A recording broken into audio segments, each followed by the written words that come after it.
제목을 큰 무리로 제목을 잡았습니다. 사실은 능히 셀 수 없는 큰 무리라 하는 제목인데 주보에 기록할 곳이 없어서 큰 무리라 이렇게 잡아봤습니다. 요한계시록 6장 17절에 보면 그들의 진노의 큰 날이 이르렀으니 누가 능히 서리요 하더라. 누가 능히 서리요. 땅에 속한 불신자들은 하나님의 심판을 견디지 못해서 하나님 앞에 설 수 없다는 거예요. 그들의 목숨이 두려워서, 죽음이 두려워서 산들을 무너져서 자기를 좀 덮어버리고 바위가 속에 들어가고 이렇게 해서 그들은 그 무서운 두려움을 피하려고 했지만 피할 수가 없다고 하는 것이 계시록이 우리에게 주는 교훈입니다. 그러면서 오늘 본문을 보면 능히 설 수 있는 자들이 있대요. 1차적으로 보니까 우리가 지난 오후 예배 드렸을 때에 나누었던 14만 4천 명이 있습니다. 하나님의 구원받은 완전수 총수를 말하고 있어요. 그러면서 오늘 이 14만 4천 명은 특별히 이 땅에서 복음 전하는 그런 사람들을 주로 말하고 있어요. 다섯의 천사가 이스라엘 각 지파에 속한 사람들, 택한 백성들의 이마에 인을 치잖아요. 그래서 14만 4천이 다 차기까지 인을 칠 때에 바람을 잡은 네 천사를 바람을 잡도록, 바람을 불지 못하도록 딱 이제 바람을 붙잡도록 하는 이유가 인을 쳐서 하나님의 구원받은 백성의 완전수가 차도록, 총수가 차도록 그때까지 하나님의 무서운 실질적인 심판을 미루는 것으로 그렇게 나와 있어요. 그럴 때 구원받은 인침을 받은 수가 14만 4천 명이라는 거예요. 영적인 숫자입니다. 그 숫자적인 숫자가 아니고 영적인 숫자, 구원받은 이스라엘 민족뿐만 아니라 이방 민족 안에 있는 모든 구원받은 총수 14만 4천 명이라고 그래요. 그러면서 요한은 하늘 보좌를 바라볼 때에 거기에 있는 성도를 보는 거예요. 그것이 오늘 9절에부터 시작되는 말씀입니다. 그래서 첫째 말씀은 우리에게 가르쳐 주는 거예요. 땅에 14만 4천 그 인을 치는 그 사람들도 있고 하늘에 보니까 수도 헤아릴 수 없는 이미 천국 간 하늘 보좌에 앞에 선 수도 헤아릴 수 없는 그런 하나님의 사람들이 있더라는 거예요. 이게 오늘 9절에 있는 말씀이래요. 자, 봅시다. 2일 후에 내가 보니 각 나라와 족속과 백성과 방언에서 아무도 능히 셀 수 없는 큰 무리가 나와 흰옷을 입고 손에 종려가지를 들고 보좌 앞과 어린 양 앞에 섰다. 누가 섰습니까?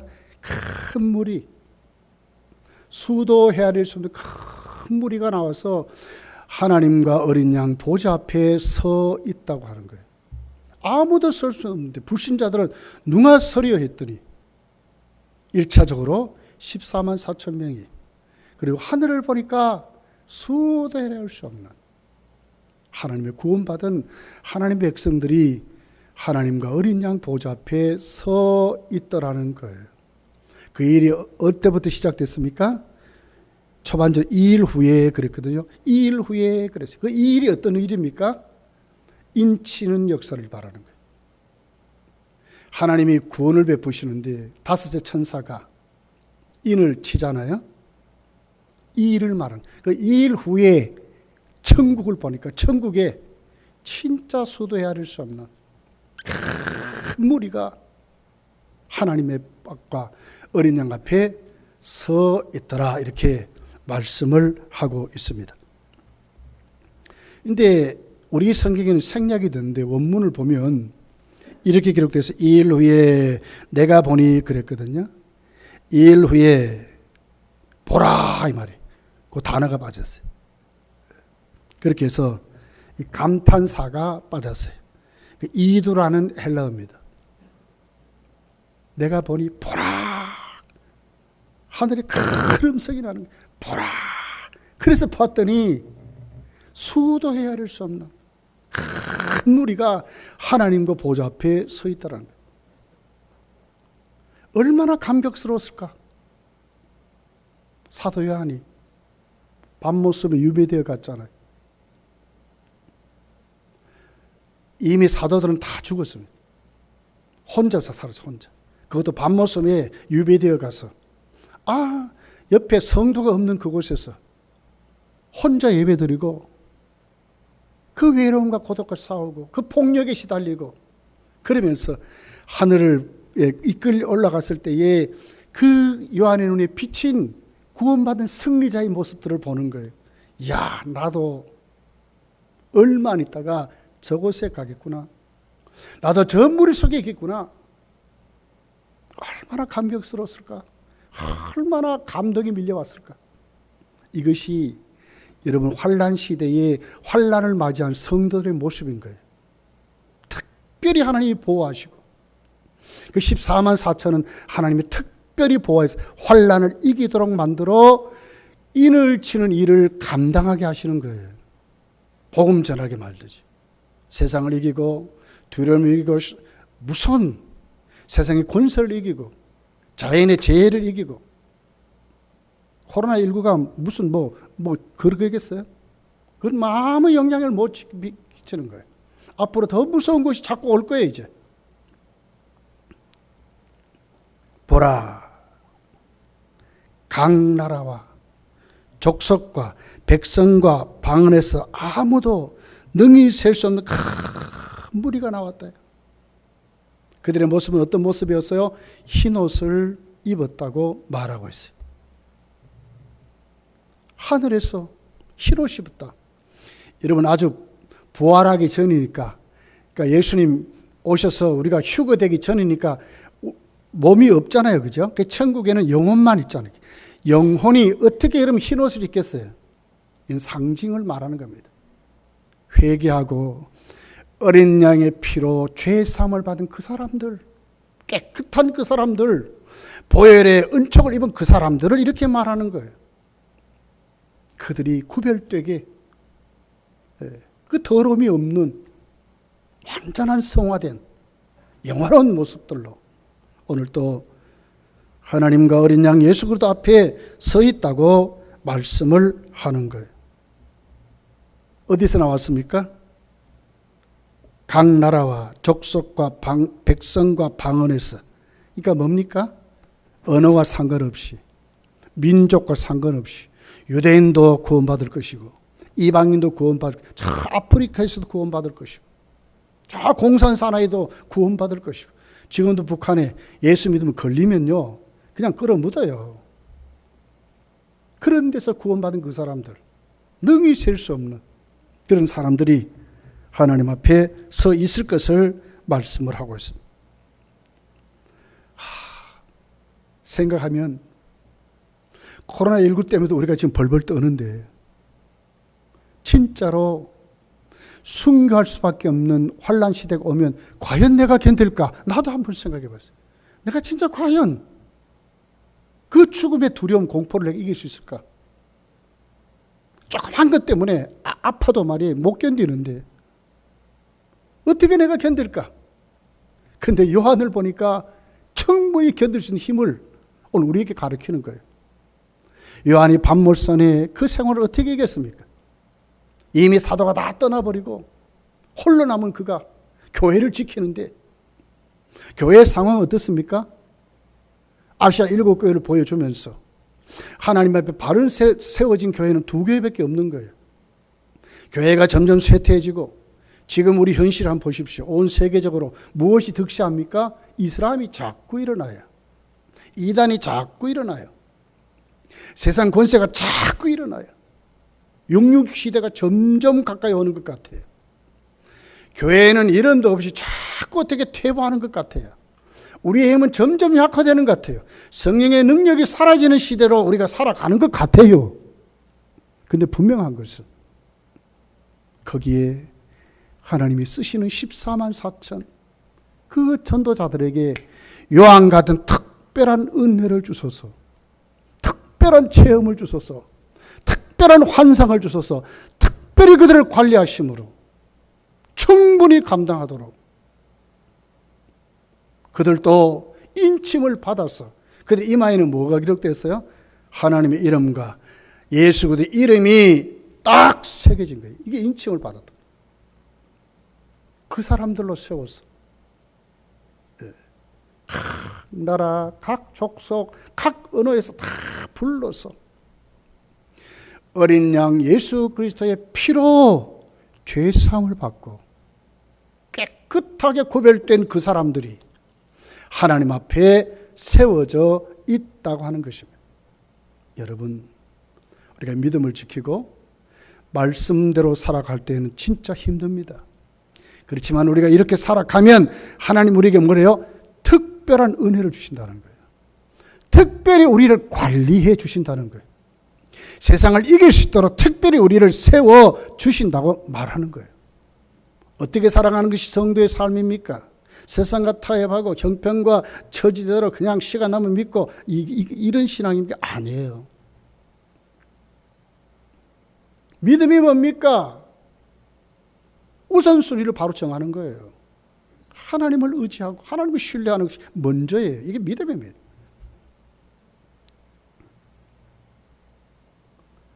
얼마나 요한이 힘있게 세워졌을까. 그런데 그 큰 무리를 보니까 흰옷을 입었대요. 그리고 그 손에는 뭘 들었어요? 종려나무 가지를 들었다는 거예요. 몸이 없는데 무슨 손이 있습니까? 다 상징적인 말씀이래요. 종려나무는 승리자를 말하고 있습니다. 여러분, 예수님이 십자가로 나가시기 전에 종려 주일 우리가 지키잖아요. 예루살렘으로 십자가를 지려고 입성해요. 그럴 때에 그 군중이 또 제자들이 어떻게 했습니까? 종려나무 가지를 가지고 와서 깔고 흔들면서 호산나 찬송하려다 그랬거든요. 이 승리자를 말하는 거예요. 우리를 구원하소서, 호산나, 우리를 구원하소서 이 말이거든요. 우리를 구원하실 분은 주님밖에 없다는 거예요. 이 승리자를 말해요. 개선 장군이 탁 들어갈 때 그 개선 장군을 말하는 거예요. 왜 종려나무를 가지를 흔듭니까? 뭐 다른 나무 없습니까? 그 말의 어원이 그렇게 승리자를 말하는 거예요. 승리자들로 하나님 앞과 어린 양 예수 그리스도의 보좌 앞에 서 있더라는 거예요. 요한계시는 우리가 가르치잖아요. 아시아 7교회의 공통적인 말씀이 뭡니까? 이기는 자는 성령이 말하는 말씀을 들으라. 그리고 이기는 자는 그러거든요. 이기는 자들, 지는 자가 아니고 이기는 자들이, 믿음으로 승리한 자들이 하나님과 어린 양 예수 그리스도의 보좌 앞에 선다고 말하는 것입니다. 여러분, 저와 여러분의 믿음이 승리자가 되어야 될 줄 믿습니다. 적당히 교회 다니는 사람이 아니고 적당히 시간 내서 그냥 나와주는 사람이 진짜 믿는 자가 돼요.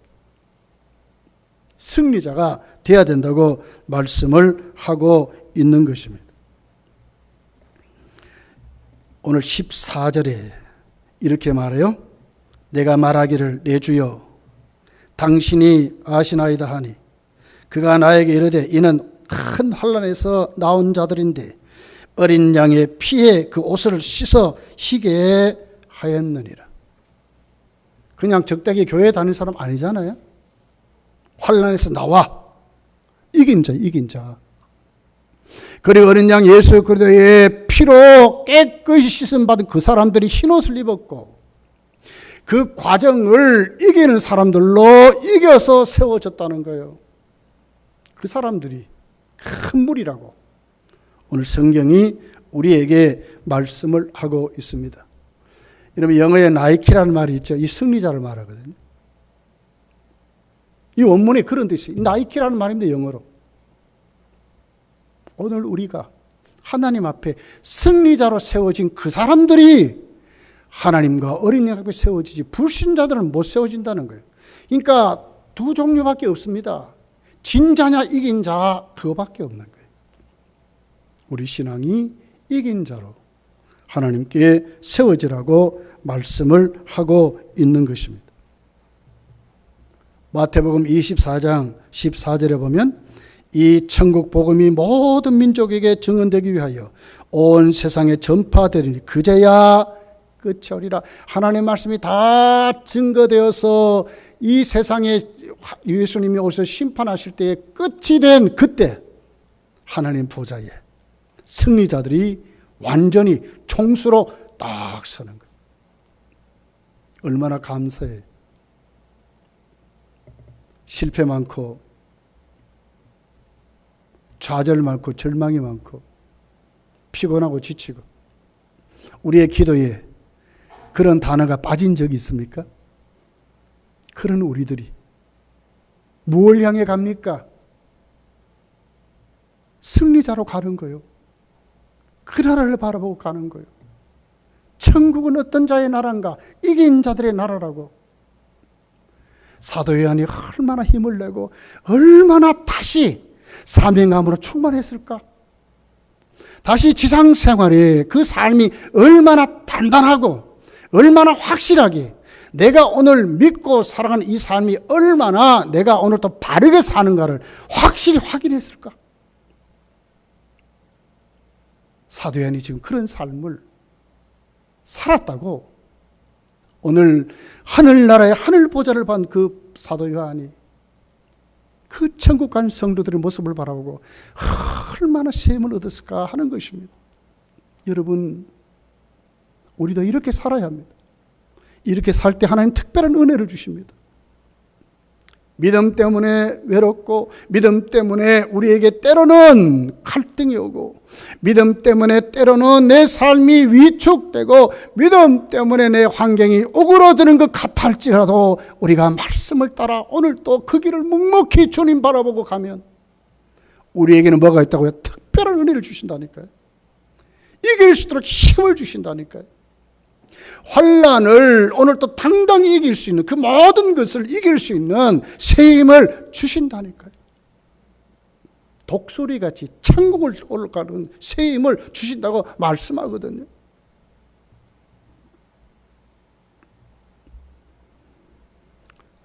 끝이 옵니다. 반드시 종말이 옵니다. 반드시 끝이 옵니다. 우리 정말 믿음의 눈을 똑바로 뜨고 우리 삶을 다시 한 번 더 가꾸고 다시 한 번 더 우리 삶을 하나님 중심으로 내려놓아야 하는 것입니다. 이번 한 주간, 지나간 주간에 우리 총회가 말하는 특별 기도회로 우리가 지켰는데 너무나 많이 못 나오셨어요. 제 마음에 때로는 실망도 되고 막 그랬어요. 그렇지만 하나님을 바라봤어요. 여러분, 우리 믿음이 하나하나 이제 내 형편대로, 내 처지대로, 내 자아의 게으름 속에 묻혀서 안 돼요. 얽매이는 것입니다, 이게. 여기 얽매여 있어는 안 돼요. 이제 우리는 벗어 던질 줄 알아야 돼요. 승리자로 세워져야 될 줄 믿습니다. 승리자로 세워져야 돼요. 자, 그랬더니 두 번째로 보니까 천국에서 그들은 무엇을 했습니까? 자, 10절입니다. 본문입니다. 같이 읽어볼게요. 시작. 큰 소리로 외쳐 이르되 구원하심이 보좌에 앉으신 우리 하나님과 어린 양에게 있도다 하니. 큰 무리가 그 많은 수대할 수 없는 오순절날 초대교회는 베드로의 첫 설교에 수를 헤아려서요 3,000명이 믿었어요. 그러다가 점점 더 성도의 숫자가 늘어나 5,000명으로 갔어요.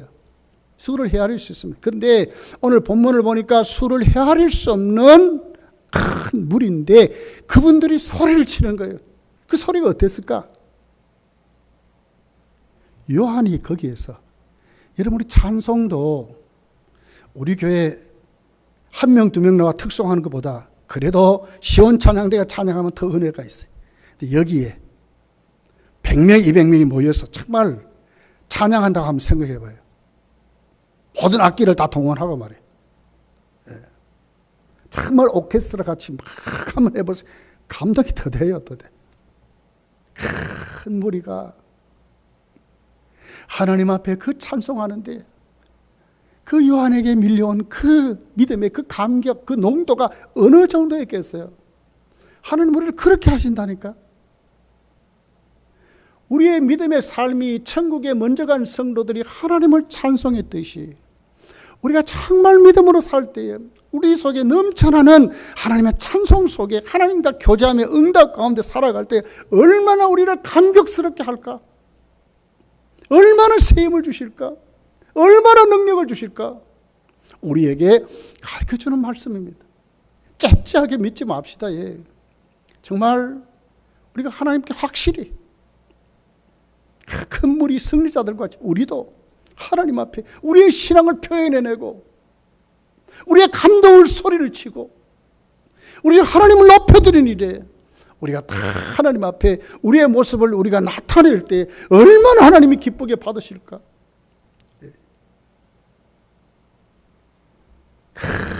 무리가 외쳐 이르되, 외쳐 하는 말은요 현정으로 되어 있어요. 현정. 그들이 큰 소리로 외치는 이걸 계속 천국에 하는 거예요. 그쳐지는 게 아니에요. 요한이 보니까 계속 이것이 하나님의 사람들의 모습이라.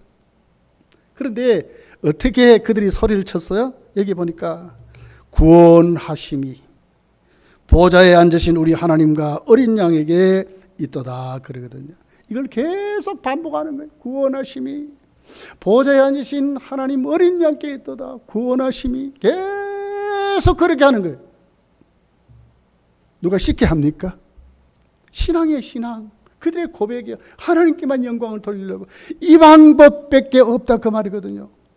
우리의 구원은 예수 그리스도밖에 없다는 고백이거든요. 뭐 어떤 사람이 구원받습니까? 사도행전 2장에 뭐라 그래요? 주의 이름을 부르는 사람들이 구원을 받는다고 말하지 않습니까? 세상에 얼마나 다양한 언어가 많고 세상에 얼마나 다양한 소리들이 많아요. 그런데 성도의 입술에는 우리의 구원은 예수 그리스도밖에 없습니다.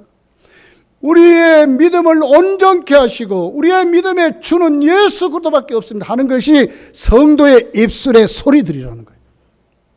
언제요? 계속 승리자들의 성도의 찬양은 그렇더라는 거예요. 여러분의 입술에는 무슨 말이 많습니까? 여러분 입술에도 구원하심이 어린 양 예수 그리스도밖에 없다는 그런 신앙의 고백과 복음의 전함이 넘쳐나기를 예수님 축복합니다. 이 승리자들의 모습이라고 말하는 것입니다. 4장 5장을 보면 5편의 찬송이 있습니다. 처음에는 내생물이 찬송하지요. 그 다음에는 24장로들이 가세해서 찬송합니다. 거기에 악기가 동원돼서 검은고로 찬양합니다. 그리고는 수많은 천군 천사들이 찬양을 하죠. 그러고 난 다음에 하늘 위에 땅 위에 바다에 모든 피조물이 하나님을 찬양하는 것으로 5편의 찬양이 있어요. 천국은 그런 곳입니다. 찬양하는 곳입니다. 구원받은 수도 헤아릴 수 없는 그 하나님의 승리자들의 그 성도들이 큰 소리 외치는데 그들도 찬양하더라는 거예요. 그 내용이 오직 예수 그리스도만이 우리를 구원하신다고 외치고 소리치더라고 하는 것입니다.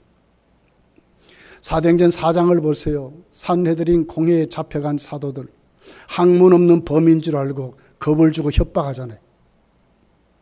예수의 이름으로 하지 말라고 그러잖아요. 근데 베드로가 담대히 성령 충만히 사는 말이 뭡니까?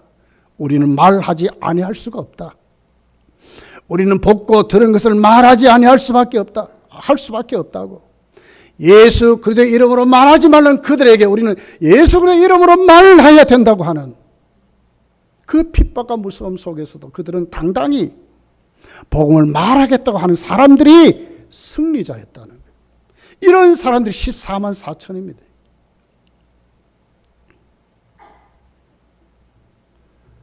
이사야 42장 8절에 보면 나는 여호와니 이는 내 이름이라 나는 내 영광을 다른 자에게 내 찬송을 우상에게 주지 아니라. 하나님은 찬양 받으심을 그렇게 기뻐하세요. 그렇게 기뻐하세요. 우리가 찬양, 왜 우리가 준비하고 우리 시온 찬양대도 우리 준비하고 찬양하지만 왜 우리가 준비하고 찬양해? 하나님이 받으세요. 그걸 기뻐하세요. 우리가 찬양할 때 가요를 부르지 공으로 응을 이런 것이 아니라 정말 우리 속에 신앙 고백으로 터져나오는 찬송이 우리 속에 일어날 때 하나님이 그 찬송을 받으시고 정말 기뻐한다고 말하는, 우상에게 주지 않는다고 말씀하는 거예요. 우리를 그렇게 하게 하도록 하나님 우리를 창조하셨어요. 이사야 43장 21절에 보니까 이 백성은 내가 나를 위하여 지었나니 나를 찬송하게 하려 함이니라 그랬어요. 승리자들의 모습이 어떻다고요? 찬송하더라. 이긴 자들은 찬송하더라. 그들의 찬송이 자기의 신세에 한탄을 하는 것이 아니라 구원 받으려면 예수 믿으라고, 우리의 구원하심은 예수 그리스도밖에 없다고 찬송하더라. 언제까지? 계속 요한이 들어보니까 계속 큰 무리가 우렁차게 수대할 수 없는 무리가 그냥 입술로 찬송이 아니요, 터져나온 감격 속에 그들이 찬송했을 거예요. 이것이 찬양이고 찬송입니다. 우리도 이런 찬송을 드려야 합니다. 적당히가 아니라 정말 하나님, 내가 이렇게 믿습니다. 주님 나에게 오십시오. 나를 구원하신 분은 주님밖에 없습니다. 이런 찬송이 저와 여러분의 생애가 되시기를 예수님 축복합니다. 아멘 좀 합시다. 좀 이렇게 화답해야 나도 은혜가 되는데.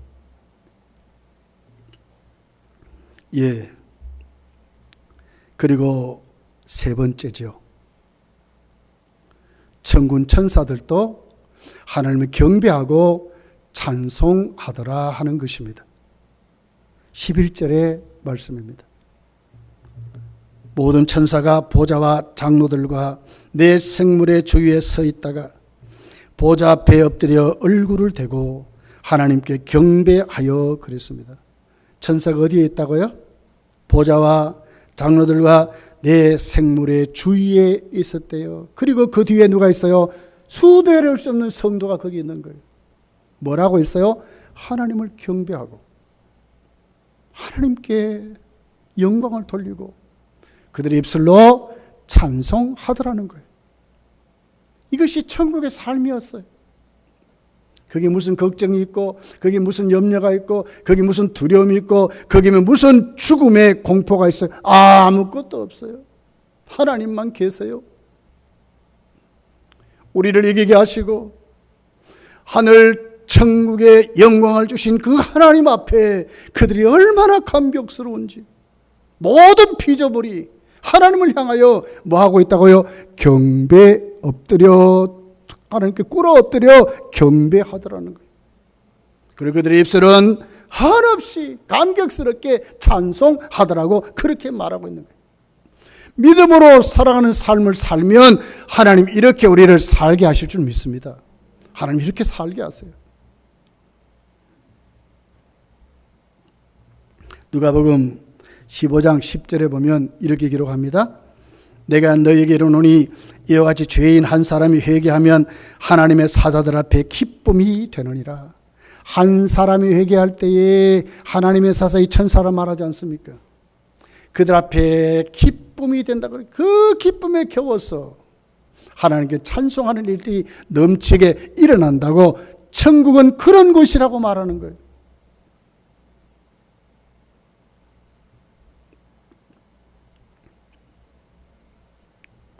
여러분 그렇습니다. 한 주간 여러분 살 때에 정말 순교자들의 믿음의 본을 받고 여러분도 하나님 영광, 하나님 앞에만 영광을 돌리는 모토를 딱 정하시고 주제를 딱 세워서, 그리고는 여러분의 삶에 한없는 찬송이, 하나님 신 은혜로 정말 감격이 넘치는 그런 삶으로, 세상 바라보고 아웅당하고 싸우고 뭐 이런 삶이 아니고 하나님 바라보고 나에게 천국을 주신 그 하나님, 나에게 영생을 주신 그 하나님, 내가 이제 죽더라도, 오늘 내가 작더라도 이 형용할 수 없는 그 하나님 나를 주신 그 하나님 앞에 여러분이 입술을 열어 찬송하면서, 천국은 찬송하는 곳인데 우리도 우리의 삶이 이미 이 세상에서 찬송하는 삶으로 여러분이 꼭 세워지시기를 예수님 축복합니다. 자, 12절 마지막 보고 마칠게요. 자, 12절 봅니다. 우리 같이 한번 읽어볼게요. 시작. 이르되 아멘. 찬송과 영광과 지혜와 감사와 존귀와 권능과 힘이 우리 하나님께 세세토록 있을지어다. 아멘 하더라. 아멘 하더라. 7가지를 말하잖아요. 하나님께만 있는 그 7가지를 찬송하는 거예요. 그게 뭡니까? 찬송과 영광과 지혜와 감사와 존귀와 권능과 하나님께만 세세토록, 이것으로 우리를 구원하신 거예요. 이것으로 온 우주를 관리하시는 거예요. 확실히 하나님을 알잖아요. 적당히 알고 하는 게 아니라 확실히 하나님, 진짜 신지식을 가지고 하나님을 경배하고 그리고 하나님을 찬송했다고 말하는 거예요. 왜 여러분 불신자들이 하나님이란 단어를 나오고 아버지란 단어를 못 부른다고 합니까? 여러분 누가 기도를 가르쳐 기도합니까? 물론 배워서 적어서 뭐 할 수도 있어요. 그러나 우리가 예수를 믿고 그러면 대반 튀어나오는 게 있어요. 하나님을 아버지라 부르는 거예요. 누가 가르쳤습니까? 이 신지식이거든요. 하나님은 나에게 어떤 관계입니까? 나의 아버지가 믿어지는 거예요. 안 가르쳐도 그런 거예요. 힘들고 어려워 보세요. 누구든지 여러분 성도는 기도하게 돼 있어요. 엎드리게 돼 있어요. 누가 가르쳐 주는 게 아닙니다. 왜요? 성령이 내 속에서 말할 수 없는 탄식으로 기도하게 하시기 때문에 그렇거든요. 이 신지식이에요. 신지식. 하나님 아는 지식이라요. 학교 문턱에도 안 가본 분들도 이렇게 해요. 왜 그렇습니까? 구원받았기 때문에 그렇습니다. 그 삶으로 승리자로 천국 가기 때문에 천국이 그렇게 사는 것입니다. 천군 천사가 하나님을 경배하면서 그 큰 진지식으로 하나님을 경배하는 거예요. 그리고 찬양하는 거예요. 요한계시록 19장 4절부터 쭉 이제 제가 한번 읽어볼게요. 또 24장로와 네 생물이 엎드려 보좌에 앉으신 하나님께 경배하여 이르되 아멘 할렐루야 하니, 보좌에서 음성이 나서 이르되 하나님의 종들 곧 그를 경유하는 너희들아, 작은 자나 큰 자나 다 우리 하나님께 찬송하라 하더라. 또 내가 들으니 흐단 무리의 음성과도 같고 많은 물소리와도 같고 큰 우레 소리와 같은 소리가 이르되 할렐루야, 주 우리 하나님 곧 전능하신 이가 통치하시는도다. 우리가 즐거워하고 크게 기뻐하며 그에게 영광을 돌리세. 어린 양의 혼인 기약이 이르렀고 그의 아내가 자신을 준비하였으므로 그에게 빛나고 깨끗한 세마포 옷을 입도록 허락하셨으니 이 세마포 옷을 성도들의 옳은 행실이로다 하더라. 그랬어요. 뭐라고 있습니까? 천국에 하나님의 통치를 찬양합니다. 하나님 우리의 다스림을 찬양합니다. 하나님의 경배를 받으실 합당한 분이라고 찬양합니다. 그리고 그분 앞에 경배하고 그 찬양의 농도 같은 기쁨으로 찬양했다고 그랬어요. 기쁨으로. 이것이 성도의 삶인 거예요. 한 주간 우리 이렇게 살아야 합니다.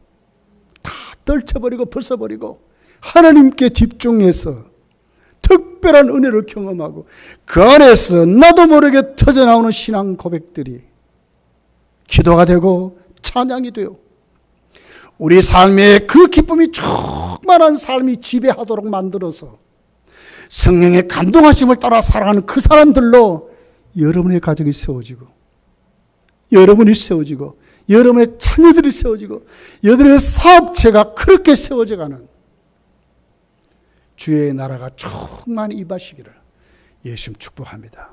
기도하겠습니다.